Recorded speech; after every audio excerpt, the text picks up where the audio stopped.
भगवदानंद को, ये ऋषि मुनि महात्मा जन प्रतिपल नियम पूर्वक अपने जीवन को, तो उनको भगवदानंद का अनुभव होता है। आप विषयानंद में लगे हो तो भगवदानंद का अनुभव नहीं होगा, विषयानंद का अनुभव होगा। यदि आपने सर्वस्व छोड़कर केवल भगवान को अपना मान लिया है, तो जिनका वेद नेति नेति कह के वर्णन करते हैं, अर्थात पूर्ण वर्णन नहीं कर पाते हैं, वो पूर्ण परमात्मा अपने भक्तों के पीछे डोलता है, अपने श्रीमुख से उनकी बड़ाई करता है, पूरे संसार में अपने भक्तों का यश फैला देता है। और राई सो गुण देखत गिरि सम दोष न मन महा आनत, थोरे ही रति करत बहुत बहुदीने तनक न मानत, हरि दासनी के बस हुए जानत, हरि दासनी के बस हुए जानत। जिसने अपना सर्वस्व भगवान को मान लिया तो राई बहुत छोटा दाना होता है। अगर राई के समान सेवा भजन बन जाए तो भगवान उसे सुमेरु के समान मानते हैं, गिरिशम। और पहाड़ के समान दोष हो तो भगवान मानते ही नहीं। ये उस भक्त की बात है जिसके जीवन में भगवान के सिवा और कोई नहीं है। और थोड़ी सी प्रीति भगवान से तो बहुत करके मानते हैं, और बहुत भगवान उसे देते हैं तो मानते नहीं कि मैंने कुछ दिया है। ऐसा अपने दासों के साथ भगवान व्यवहार करते हैं। जान राई अभिमानी दीननी तब ही हंसी पहचानत, सर्वसु देत भुराय ही कपटिन सो चतुराई ठानत। जो अपने को बड़ा ज्ञानी समझते हैं, बड़े अभिमानी हैं, कभी भगवान उनके सामने नहीं आते। जो अपने को दीन मानते हैं, अपने को सब तरह से हीन मानते हैं, हंसकर भगवान उनसे पहचान बढ़ाते हैं, भगवान उनसे मिलते हैं। जो भोला होता है तो सर्वस्व दे देते हैं, और जो कपट करके चतुराई करता है तो ठाकुर जी से बड़ा कोई चतुर ही नहीं है, छाया भी नहीं छू सकता ठाकुर जी की। संतन के अपराध क्षमत आपनु कर्तव्य ही रानत। जो भगवान के निजन हैं, अगर उनसे अपराध बन जाता है तो भगवान उस अपराध को क्षमा करके अंगीकार करते हैं, क्योंकि इसका मेरे सिवा कोई है नहीं। व्यास भक्ति की यह रीति अपने संतनी सो मन मानत। अपने जनों से भगवान खेलते हैं, जिनका भगवान के सिवा कोई नहीं है, एकमात्र भगवान है, उन्हें भगवान अपना मान लेते हैं और फिर उनके साथ लीला करते हैं, फिर खेलते हैं। इसलिए पूज्य बाबा कह रहे हैं कि सर्वतो भावेन अपनी बुद्धि से ये दृढ़ निश्चय कर ले कि केवल श्री भगवान ही मेरे सर्वस्व हैं और कोई मेरो नाय। तभी भगवान प्राणनाथ जीवननाथ दर्शन दे हैं। जब जान ले कि एक वस्तु एक व्यक्ति, इसका संसार में अब कोई नहीं बचा, तब भगवान दर्शन देते हैं। संसार को बंधन तब ही टूटे है। साधक के जीवन में, प्रेम पथ के पथिक के जीवन में शुद्ध नियम निष्ठा, दृढ़ प्रतिज्ञा पालन या की परम आवश्यकता है। व्यवहार बड़ा शुद्ध हो, जो नियम हो उनको नियम निष्ठा से पालन करे। जो प्रतिज्ञा ले ले तो प्राण चाहे चले जाए, कभी प्रतिज्ञा न तोड़े। यह श्री पूज्यपाद उड़िया बाबा जी महाराज को महावाक्य है कि साधक नियम निष्ठा से और प्रतिज्ञा पालन से अध्यात्म में उन्नति को प्राप्त होए। जो प्रतिज्ञा ले ले कि आज से अब ये नहीं करेंगे तो चाहे प्राण चले जाए, अपनी प्रतिज्ञा न तोड़े। जो नियम ले ले उसे नियम निष्ठा पालन करे। प्रथम प्रधान वस्तु है भगवान में अपनापन। प्राणी मात्र में भगवान को देख लो। श्री भगवान प्राणी मात्र में विराजमान है। ये बहुत ब्रह्म सूत्र समझो। भगवान से अपनापन और सबके हृदय में भगवान विराजमान है, ये बात हर समय याद रखो। जहां किसी से राग हो रहा हो तो भगवान विराजमान है, द्वेष हो रहा हो तो भगवान विराजमान है, तो आपका राग द्वेष तत्काल नष्ट हो जाएगा। अगर भगवान से आत्मीयता नहीं कर पाए तो अनर्थ, महा अनर्थ हो जाएगा। बड़ी जल्दी भगवान से आत्मीयता प्राप्त कर लो। आज तुम स्वस्थ हो तो भगवान से अपनापन कर लो, भजन कर लो। नहीं अनर्थ, महा अनर्थ। अभी शरीर स्वस्थ है तो भोग वासना, भोग खेल दिखाई दे रहा है। जब शरीर अस्वस्थ होगा तब भजन हो पाएगा? नहीं, बिल्कुल भजन नहीं हो। जब तक तुम्हारा ये शरीर स्वस्थ है तब तक भजन कर लो, नहीं तो भजन नहीं होने वाला। ममता शरीर में, आसक्ति भोगों में, तो अगला परिणाम जन्म मरण। जीव को जन्म जन्म को स्वभाव है यही। देर लगे है।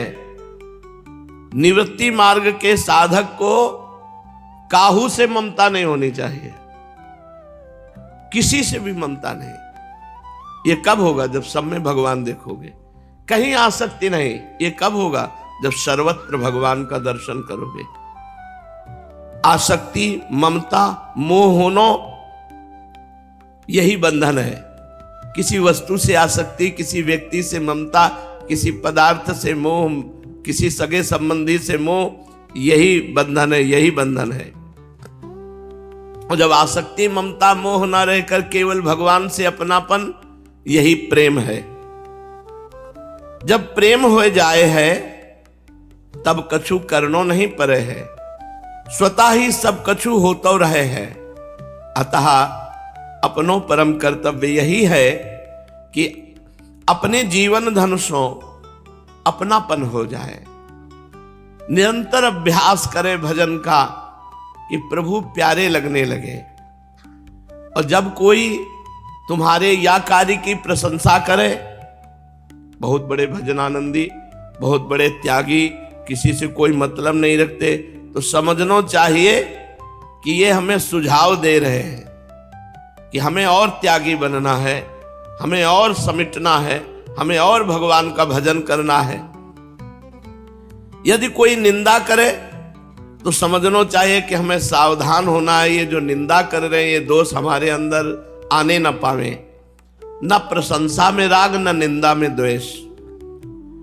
प्रेम बलिदान चाहे है, सर्वस्व को बलिदान चाहे है। प्रेम बलिदान को अर्थ है अपने को और अपने माने हुए संसार को प्रीतम के लिए समर्पित कर देना, अर्पण कर देना। अपने प्रीतम के अतिरिक्त अपने पास कुछ न रह जाए। अगर पूछा जाए तो हृदय से एक ही उत्तर निकले, श्री भगवान। आपका कौन? श्री भगवान। आपके पास क्या? श्री भगवान। आपके पास कुछ नहीं भगवान के सिवा। यही प्रेमी का बलिदान है। जो कुछ अपना माना हुआ है अपने सहित भगवान के चरणों में समर्पित कर देना। दूसरो अर्थ है समस्त इंद्रियन को विषय सो हटाए के प्रभु में लगानो। अर्थात अपनी समस्त इंद्रियन को विषय एकमात्र श्री जीवन धन प्रभु ही रह जाए, तब होए है प्रेम। केवल श्री भगवत संबंध सो ही काहू सो बात करो, अन्य कोई संबंध ना है। अपने शरीर तथा स्वार्थ के संबंध से भी बात मत करो। प्रेम की ही कामना, प्रेम की ही लालसा होए, याही के ताई पूरो प्रयत्न होए। प्रयत्न होए काहू प्रेमी संत के सहारे से, अकेले वो भी नहीं गिर जाओगे।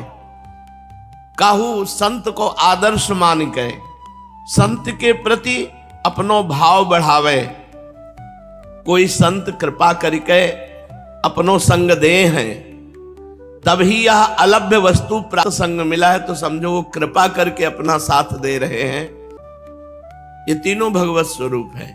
हरि गुरु भक्त इन तीनों में ममता होए तब समझे कि हमारो प्रेम टिकेगो।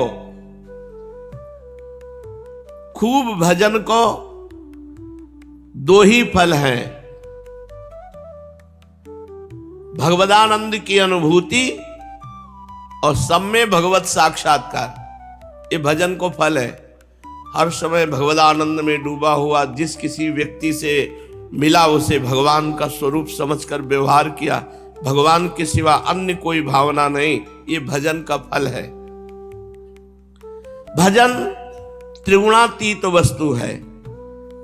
यह गुण नहीं चाहे है, क्योंकि तीनों गुण सतोगुण रजोगुण तमोगुण ये भजन में बाधक हैं। रजोगुण तमोगुण बाधकता तो स्पष्ट है, या में कछु कहनो नहीं, पर सतोगुण भी बाधक है। या में सात्विक विघ्न धार्मिक कार्य के बहाने से जो एकाकी भजन हुए है वह में बाधा पड़ जाए।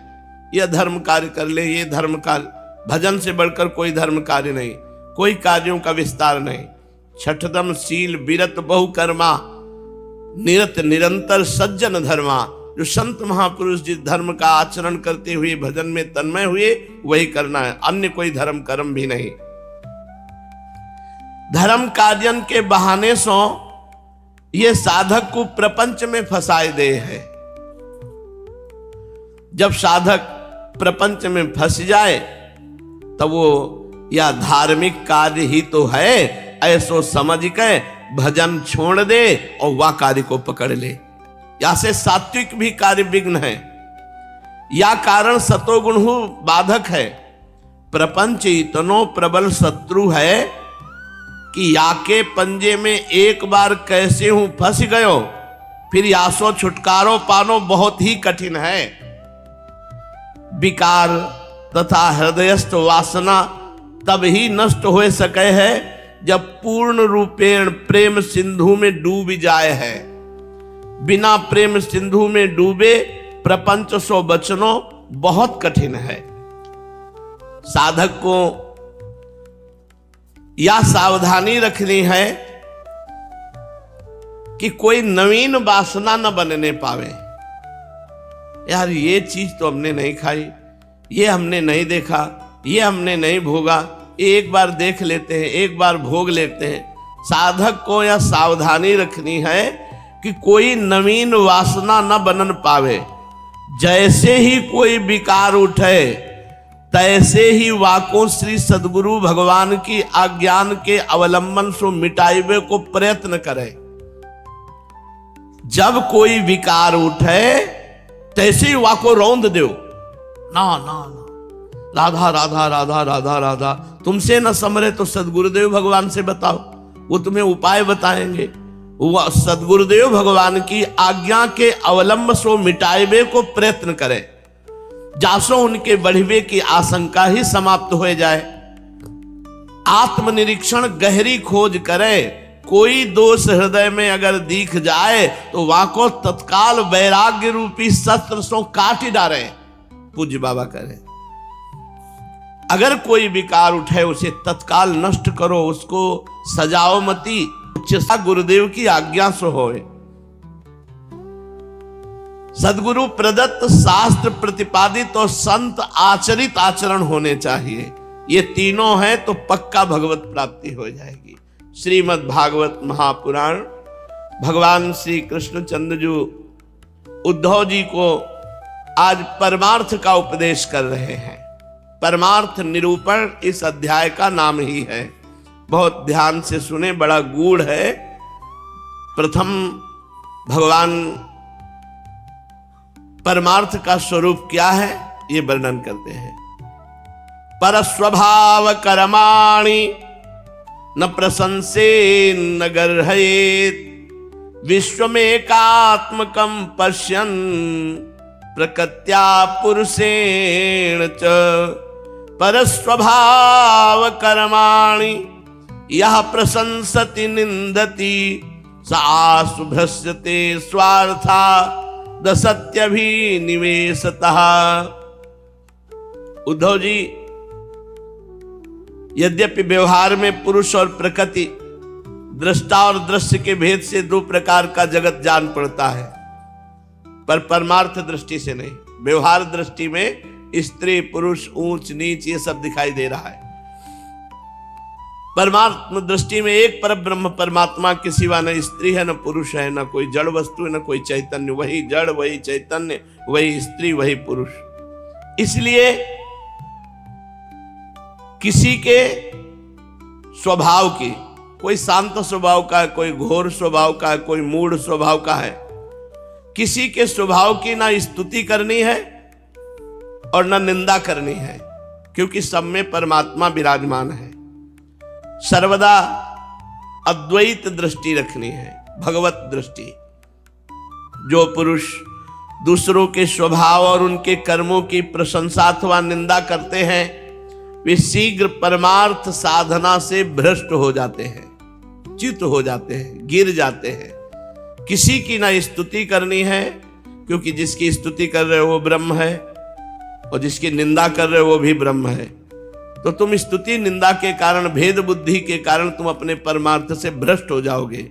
इसलिए ना किसी की स्तुति, किसी के गुणों को देखकर वाहवाही नहीं करनी, और किसी के अवगुण देखकर उसकी निंदा नहीं करनी।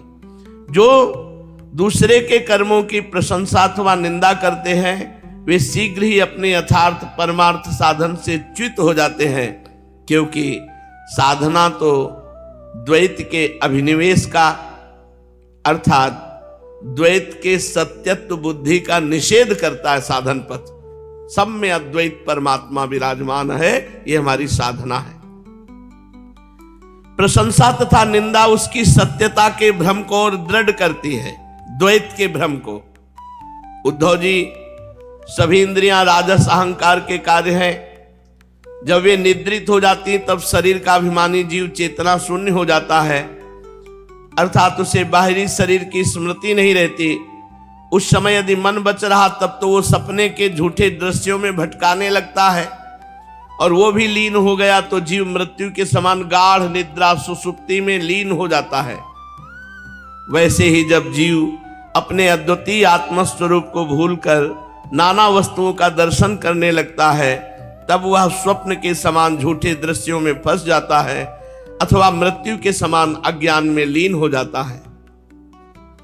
उद्धव जी, जब द्वैत नाम की कोई वस्तु ही नहीं है, तब उसमें अमुक वस्तु भली है और अमुक बुरी, इतनी भली है और इतनी बुरी है, ये प्रश्न ही नहीं उठ सकता। विश्व की सभी वस्तुएं वाणी से कही जा सकती हैं, मन से सोची जा सकती हैं, इसलिए दृश्य है। इसलिए सभी वस्तुएं अनित्य है, मिथ्यात्व उनका स्पष्ट है। परछाई, प्रतिध्वनि और सीपी आदि में चांदी आदि के आभास यद्यपि हैं, तो सर्वथा मिथ्या, परंतु उनके द्वारा मनुष्य के हृदय में भय, कंप आदि का संचार हो जाता है। वैसे ही देह आदि सभी वस्तुएं सर्वथा मिथ्या हैं, परंतु जब तक ज्ञान के द्वारा इनकी असत्यता का बोध नहीं हो जाता, तब तक इनकी आत्यंतिक निवृत्ति नहीं होती। ये अज्ञानियों को भयभीत करती रहती है। उद्धव जी, जो कुछ प्रत्यक्ष या परोक्ष वस्तु है वो आत्मा है, वही सर्वशक्तिमान है। जो कुछ विश्व सृष्टि प्रतीत हो रही है वो निमित्त कारण तो है ही, उपादान कारण भी है, अर्थात वही परमात्मा विश्व बनता है, वही परमात्मा विश्व बनाता है, वही परमात्मा इसका रक्षक है, वही परमात्मा इससे रक्षित है। सर्वात्मा भगवान ही इसका संहार करते हैं, और जिनका संहार होता है वो भी भगवान ही होते हैं। ये बात समझ, बड़ा सुंदर परमार्थ का निरूपण है। ये विश्व भगवान ही बनाते हैं, और जो बनता है वो भी भगवान होता है। इस विश्व की रक्षा भगवान करते हैं, और जो रक्षित है वो भी भगवान है, और सर्वात्मा भगवान ही संसार का संहार करते हैं, और जिसका संहार होता है वो भी भगवान ही है। अवश्य ही व्यवहार दृष्टि से देखने पर आत्मा इस विश्व से भिन्न है, परंतु आत्म दृष्टि से उसके अतिरिक्त और कोई वस्तु ही नहीं है। उसके अतिरिक्त जो कुछ प्रतीत हो रहा है उसका किसी भी प्रकार निर्वचन नहीं किया जा सकता, और अनिर्वचनीय तो केवल आत्मस्वरूप ही है। इसलिए आत्मा में सृष्टि, स्थिति, संहार अथवा अध्यात्म, अधिदैव, अधिभूत, ये तीन प्रकार की प्रतीतियां सर्वथा निर्मूल ही हैं, ना होने पर भी यूं ही प्रतीत हो रही हैं। ये सतोगुण, रजोगुण, तमोगुण के कारण प्रतीत होने वाली दृष्टा, दर्शन, दृश्य आदि की त्रिविधता माया का खेल है। उद्धव जी, तुमसे मैंने ज्ञान और विज्ञान की उत्तम स्थिति का वर्णन किया है। जो पुरुष मेरे इन वचनों का रहस्य जान लेता है वो ना तो किसी की प्रशंसा करता है और ना निंदा।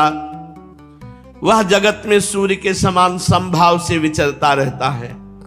प्रत्यक्ष अनुमान, शास्त्र और आत्मानुभूति आदि सभी प्रमाणों से सिद्ध है कि ये जगत उत्पत्ति विनाशशील होने के कारण अनित्य एवं असत्य है। ये बात जान करके परमार्थी को असंग भाव से विचरना चाहिए। उद्धव जी ने पूछा, भगवान, आत्मा है दृष्टा और देह है दृश्य। आत्मा स्वयं प्रकाश है और देह है जड़ प्रकाश और सभी प्रकार के आवरणों से रहित है, तथा शरीर विनाशी, सगुण, अशुद्ध प्रकाश से और आवृत है। आत्मा अग्नि के समान प्रकाशमान है तो शरीर काठ की तरह अचेतन है। फिर ये जन्म मृत्यु रूप संसार है किसे? भगवान श्री कृष्ण ने कहा, वस्तुतः प्रिय उद्धव, संसार का अस्तित्व नहीं है।